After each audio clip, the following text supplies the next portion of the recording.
আসল যে কতগুলো লাশ মানে শনাক্ত করা হয়েছে, বাংলাদেশ মিডিয়া বলতেছে যে 21টা, এমনকি আপনাদের সেনাবাহিনী পর্যন্ত এটা গোপন করার চেষ্টা করছে।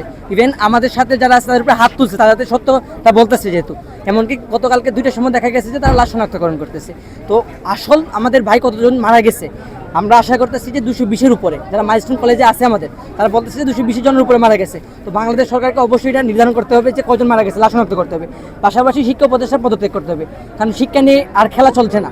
কারণ 2025-এর উপর যে পরিমাণ তারা শুরু করছে 25 ব্যাচের উপর, আমরা তা মানিয়ে নিচ্ছি, তা মানিয়ে নিয়ে আমরা পরীক্ষাতে বসছি, চাপিয়ে দেওয়ার সিদ্ধান্ত আমরা মানিয়ে নিয়ে পরীক্ষাতে বসছি। ইভেন গতকালকে যে ঘটনাটা করছে, সারা দেশে যেহেতু একটা মানসিক একটা সমস্যা, সবাই ভাবতেছে যে মানে আমাদের ছোট ছোট ভাইরা যে মারা গেছে তাদের এই কষ্টটা সবার মধ্যে।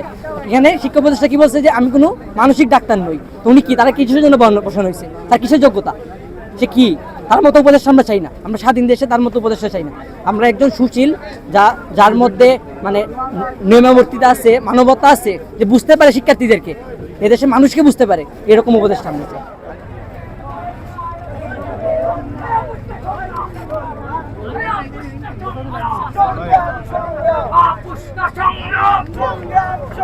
জুলাইয়ের চেতনা, জুলাইয়ের অ্যাকশন, জুলাইয়ের অ্যাকশন।